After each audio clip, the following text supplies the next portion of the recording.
Where's that darn karate Jew? They're making us rabbinists look horrible.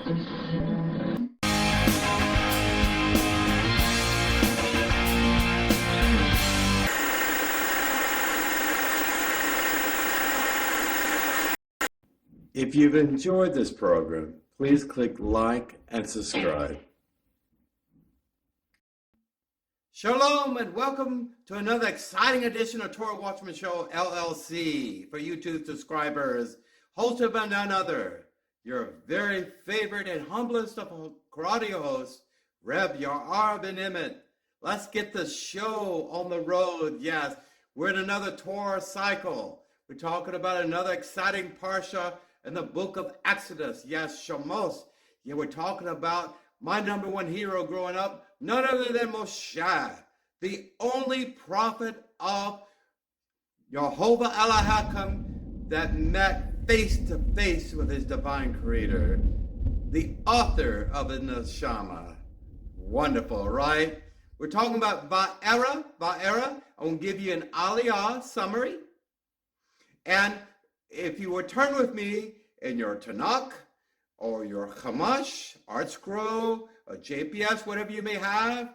If you're an Ohide, you may be still using that King James Bible, an Old Testament, whatever, Book of Exodus, whatever, indifferent, B'nai Noach, all my love to all my Kardi brothers and sisters, all my love to the Abadiah, Jews of Uganda. Yes, God bless you. The Nohides of Andhra Pradesh, the Nohides in Arizona, yes, and the Nohides also throughout Scandinavia, Norwegian countries.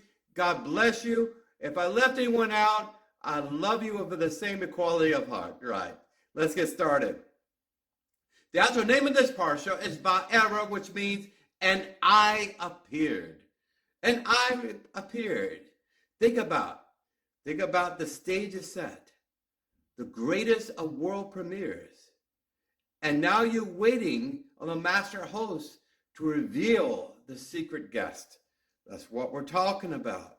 We're talking about Elohim appearing to God, appearing to the children of Israel in a very unique and powerful way. And for the first time ever, of all the multiple gods of the Pharaoh of Egypt worshipped in the days of Moshe, 10 primary entities, 10 plagues for the 10 primary entities, those adversarial agents, those evil, dark forces, the necromancers, all of those. The first time ever they encountered the divine creator of the universe, the one true God, the unknown God, the God of the Mount Sinai, in the Sinai Peninsula. The Midianites only knew, the Ishmaelites only knew. It's that God of that mountain, rumbling and everything else. No one knew that God, that personality, in the way that Moshe discovered at the burning bush incident. So as a general overview, we like to have an introduction, right? Va'era, Pharaoh refuses to allow the Israelites to leave Egypt. We got into this a little bit in the last parashah, okay?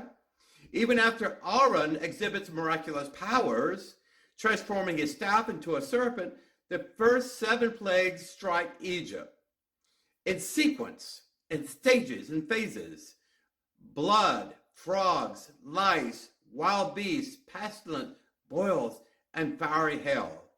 And the next parsha, we're going to talk about the 10th plague. We're going to talk about the plague of death, and we'll get to that later, okay? But this is a core Seder presentation in every Pesach, in every Passover celebration once a year, beginning on the 14th of Nisan. Beginning at chapter 6:3, I want to read a verse for you to give you proper context. This comes actually from Chabad, from their translation matrix, from exact word for word English translation from Hebrew. I appeared to Abraham, this is Elohim speaking, of course. I appeared to Abraham, I appeared to Isaac, and I appeared to Yaakov with the name of El Shaddai. You remember Abraham went to Salem, which was a predecessor of Jerusalem, and met, Melchizedek, who identified these sacred names that were hidden from all the Canaanites. And Abraham was able to find out what these names were, to gather intimacy and closeness with the divine creator. So El Shaddai, but with my name Jehovah Elohim, I did not become known to them except through Moshe. And that's true. I want to have a small note here that in Chabad, the Chabadniks, the Kabbalists there, they have devised a mechanism where you have possible 72 different names of the divine creator. There was only one naming convention that was revealed to Moshe. You know, the God of his forefathers, and the God of the Alpha and the Omega. I will be the same God. I will keep the same promises to the patriarchs, a blessed memory, that I will keep to you and every son and daughter and child and old woman and warrior. I will keep my promises to them in that holy covenant. So here we go. Verse Aliyah. This week's portion opens up with Jehovah's response to Moshe. Remember the continuation from last week's Torah reading. Jehovah told Moshe that he had revealed himself to the patriarchs and established with them a covenant to give them the land of Canaan, a blessing that was passed on from father to son, from son to child, and so on, primarily to the firstborn who received the inheritance, with a few exceptions like Yaakov and Joseph. Okay, I had to add that. But anyway, and now it was a time to fulfill on that promissory note. Yeah? You know how you start the real estate song and dance to buy a house and everything else, all the stress and all that going on with that, and you have to find the money for the down payment. That is, if you have good credit and everything else. You have promissory notes and everything else. The houses, you don't get the keys until it's signed, and signed through lawyers and everything else. Just think about the covenant here that the divine creator is about to sign with the Jewish people to fulfill the promises he had made to Abraham, Isaac, and Jacob. Jehovah told Moshe to tell the Israelites that he had heard their cries. He knew their pain. He heard every step of the whip on the back of the old man. And he will now deliver them from Egypt and bring them to the promised land in a mighty, miraculous way that will be told for generations to come. Moshe relayed the message, but their unbearable workload prevented them from accepting words. What is he talking about? Well, you know, a hungry belly that needs to be fed, and they were not getting sufficient meals. They were working 12-hour shifts around the clock, and they were not ready to hear a miraculous, intangible message there that they just could not quantify versus a load of bricks that they were carrying around with them day and night. Okay? This is the situation of the land. So Jehovah then told Moshe to instruct Pharaoh to send the Israelites from the land. Okay? Immediately. That instruction occurred in the beginning at the Moshe, Moshe, Moshe, come to me.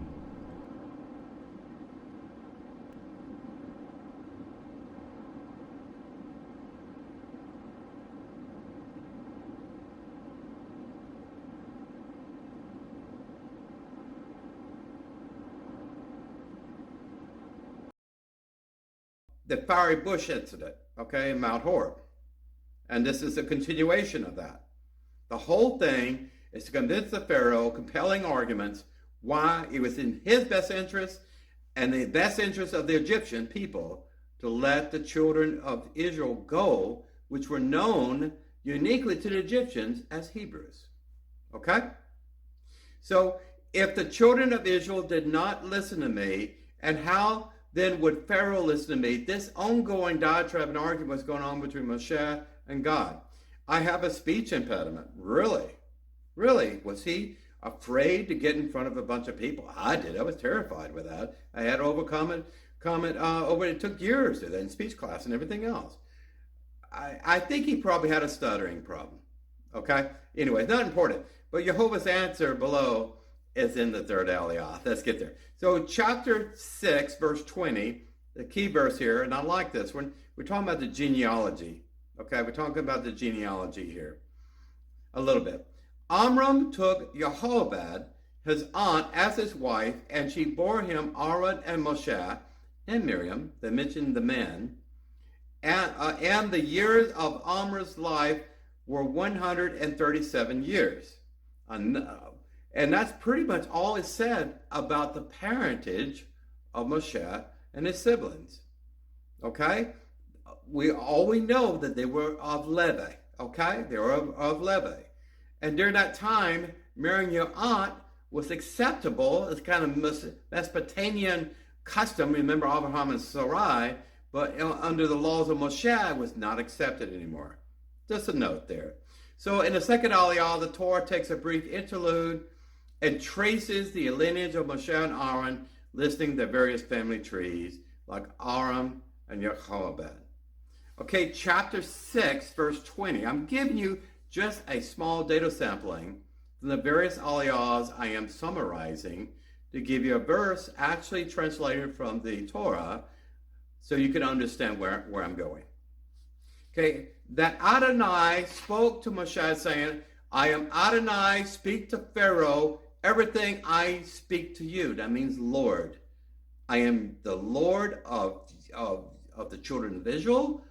I am the Lord, unknown Lord to Pharaoh, and I am the master commander, the chief of armed forces, the master warrior. I am in control of Pharaoh's house, and he doesn't even know it yet. Remind him, Adonai sent you. Not you, and not Aaron sent you, but the Lord your God, who rules over everything, even the Gentile nation of Egypt. Third aliyah, Jehovah tells Moshe to go to speak to Pharaoh despite his speech impediment. And Aaron would serve as a spokesman. Maybe he just needs some moral support. Remember, when he left Egypt the first time, he was running for his life. He was. His reputation was mud. He was destroyed. And he had committed a capital offense. Now, to go back and have that courage to go in front of people like this, people had almost forgotten the promises that God made to their forefathers. That's the situation, the lay of the land. And God reminded Moshe, Jehovah will multiply the wonders, his wonders throughout Egypt, display his wonders and glory to all the people, and the Egyptians will finally recognize that only Jehovah is the Lord their God. Okay? So chapter 7, verse 9, here's a small verse here. When Pharaoh speaks to you saying, provide a sign for yourselves, you shall say to Aaron, take your staff, cast it down before Pharaoh, and it will become a serpent. This is encountered in the story in 4th aliyah, in the breakout there. Moshe and Aaron appeared before Pharaoh and their initial audience. We covered this a little bit last Parshah. As per Jehovah's instructions, Aaron did as he promised. They introduced themselves, maybe as Midianite diplomats, I'm not sure. But anyway, the encounter was that Pharaoh was automatically resistant and probably remembered the name of Moshe from his forefathers, that he was a scoundrel and a problem maker. But since he was in the land of Midian, he probably had some sort of diplomatic rights. I'm not sure. But the angel of the Lord definitely was setting the table before Moshe's enemies. So what happened was interesting. The miracle of the serpent, the staff of shepherd's staff, turned into a serpent or a cobra or something like that, was replicated with ease by the necromancers, the chief priests, the magicians that were working for Pharaoh and his court.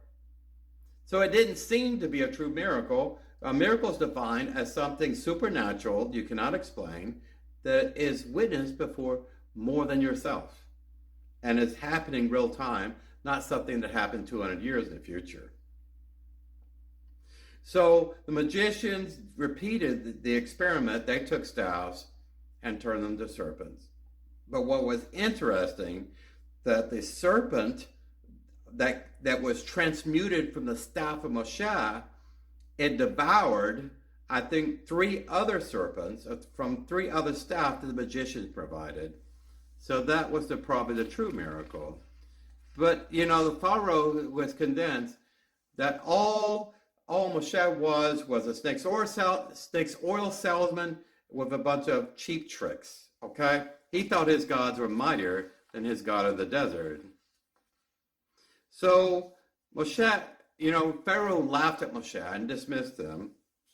And here we're talking about the turning the river Nile blood red, and with the texture and consistency of blood.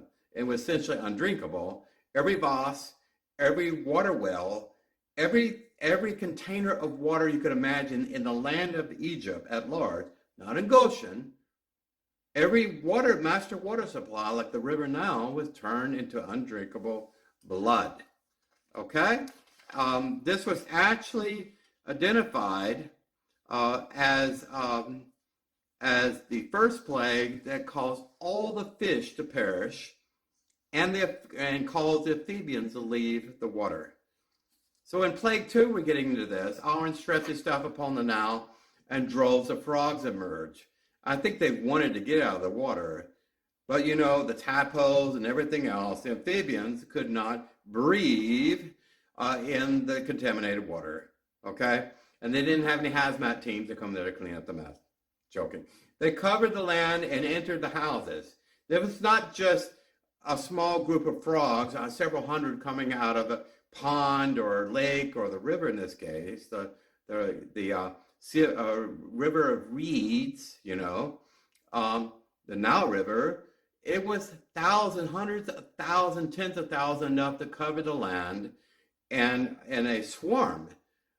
I remember one time in Louisiana, a swarm of crickets covered the entire side of the school and made it black. These kind of things are anomalies of nature, but it did happen. But there's a connection, a natural connection between contaminated water and waterborne organisms such as amphibians and frogs and fish and other things else that happen. Of course, you have rotting fish that creates disease situation. So in chapter 8, verse 14, the necromancers tried to repeat this miraculous event. It is the finger of God, is what these necromancers said to Pharaoh, because they could not repeat with precision the plague of the frogs. I think they could repeat with some degree the coloring of the water into red like pigment, but they could not reproduce the frogs, and they certainly could not drive them away from the land. Okay, you imagine having frogs jumping around in your bathtub, in your bed at night. Okay, so fifth aliyah, Moshe prayed to Jehovah, and the frogs all died. The hot sun, they probably dried up to nothing and blew away. So Egypt reeked from the odor of rotting frogs. You think about lice, you think about bacterial and viral infections and things of that nature, it smelled of death, okay? Pharaoh reneged on his promise. Elohim was hardening his heart at each and every encounter from Moshe and Aaron when they demanded that the Pharaoh let his people go. This is how it was, okay? Even though the Egyptian people were beginning to convince that Pharaoh probably did not have enough cards at the poker game, to have a full house or whatever to win the game, okay? And all the chips were on the table, okay? So Aaron smote the earth with his staff, and swarms of lice attacked Egypt. So the frogs died, Pharaoh reneged, and then the next plague was the plague of lice and ticks and parasitic insects, okay? So they came everywhere, okay? And swarmed the land and created misery among the Egyptian people, but it did not touch the land of Goshen, okay? No Jew, no observant Jew in that land, at least, were impacted. It was invisible force field or shield of angels or something was protecting Goshen to distinguish between what's holy and unholy as a peculiar nation of Hebrews that became known as Israel. So even the Pharaoh's magicians were amazed by this, and they informed Pharaoh that this is the finger of Jehovah. They were beginning to get it. The Pharaoh was resistant, okay? He had to have a very powerful poker face there. He was considered to be godlike among the people. He cannot flinch. He cannot look vulnerable. He cannot look afraid or nervous, okay? It's just not. So plague 4, Jehovah dispatched Moshe to warn Pharaoh that his land will be infested by a mixture of noxious animals. Okay? So only the land of Goshen, where the Israelites lived, would be spared. The word noxious simply means a beast of the field, like scavengers, wolves, coyotes, things of this nature. Other adversarial kind of animals that were carnivores. You know, you had all this going on, and then it just made it miserable. Okay? So the wild animals that were in their undomesticated places came in and intermingled with the domestic animals like the sheep and goats and cattle and things of that nature, and made everyone's lives miserable. Chapter 8, verse 22. But Moshe said, it is improper to do what you're suggesting, Pharaoh. Pharaoh says, okay, take your people and go and sacrifice in your land. He said, your land is Goshen, inside of Egypt, okay? Inside of the boundary security perimeter of Egypt. Of course, Moshe said, we cannot do this.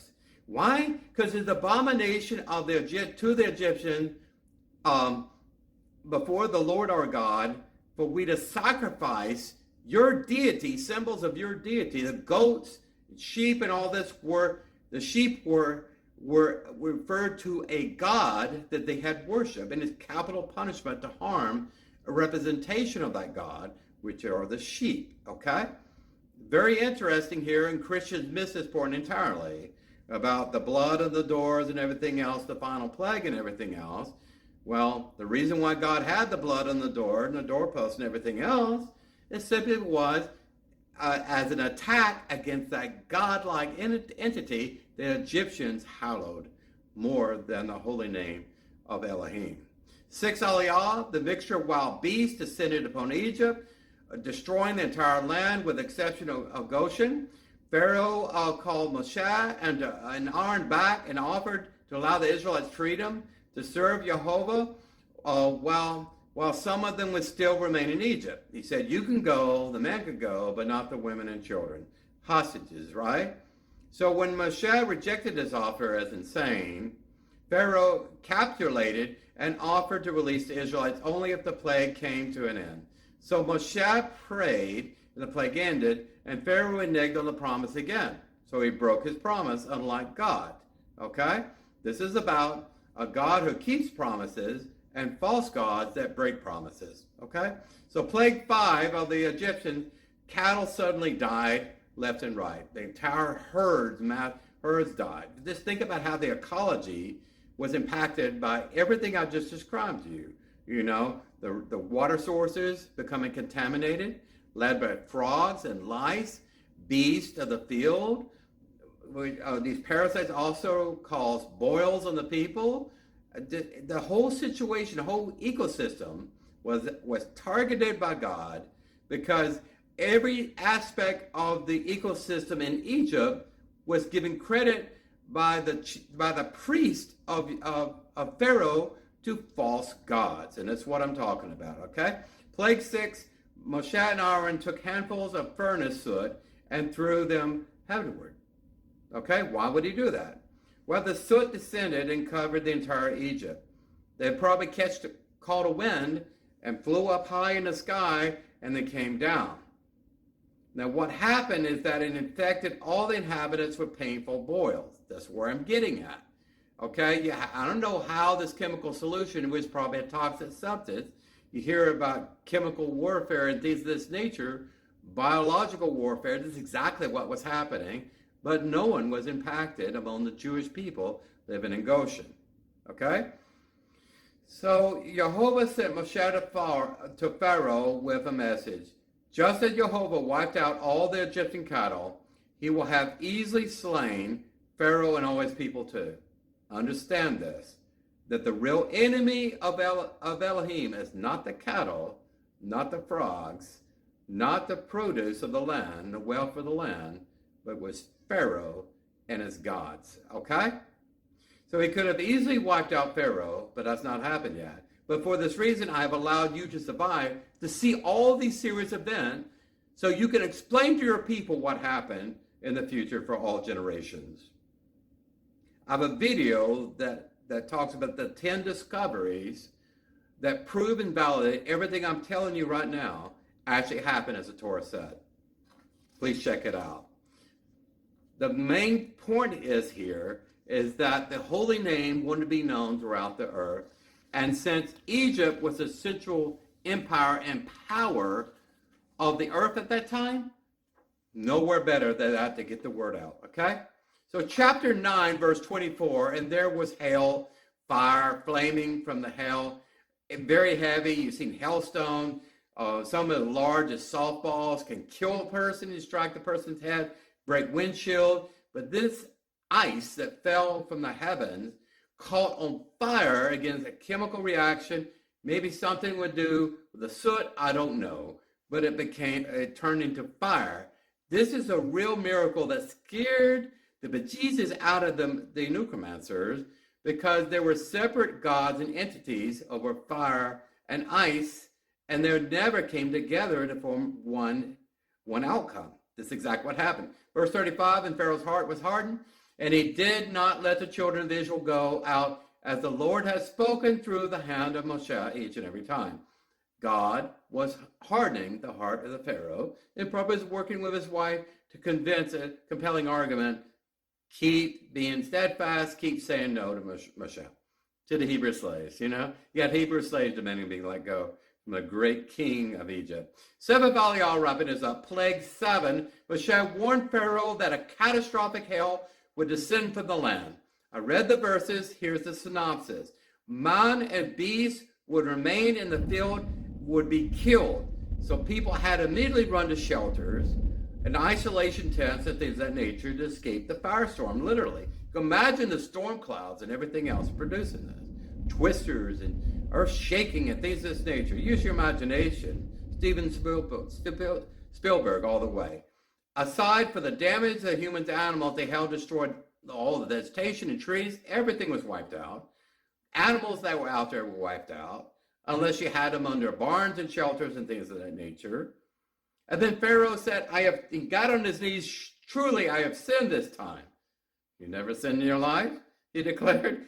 The Adonai is the righteous one and none of my gods. I give up. That's what he said. But you know, as soon as Moshe stopped the thunderous hail, the Pharaoh again reneged. The Pharaoh changed his mind and his heart. And you have to wait to the next Parshah for the final plagues, okay? For the Haftarah, I want to add just a little sweet icing on the cake here. It's in Ezekiel chapter 28, verse 25, verses 29, 21. I'm going to read one verse for you. Verse 25 says, so says Jehovah, when I gather in the house of Israel, the peoples among, they have been scattered in the diaspora, and I have been sanctified through them in the eyes of the nation. Then shall they dwell in the land that I gave to my servant Yaakov. When will the end come? When will the Bashik reveal himself? When will there be peace and harmony? I just gave you the blueprint here.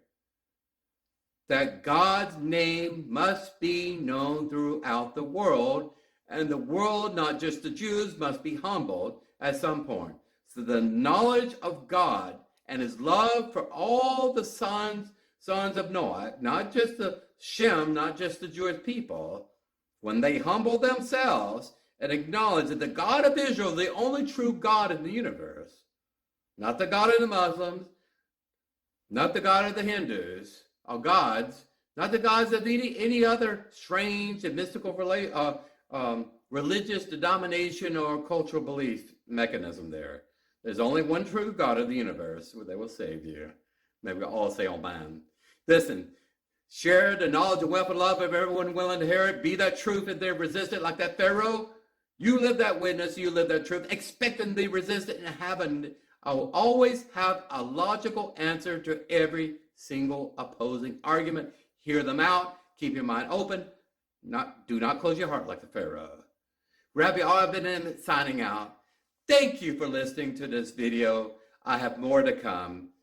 Please share and subscribe, and just let everyone know that Rabbi ben-Emmett in America, the United States, has a message of truth, image truth to you, of love and balance with the universe, balance with your fellow man, that you can only discover through these Torah lessons. Not because I have a unique message and I'm a unique person, because I listen to God and I say things that you'll never hear from any rabbinate.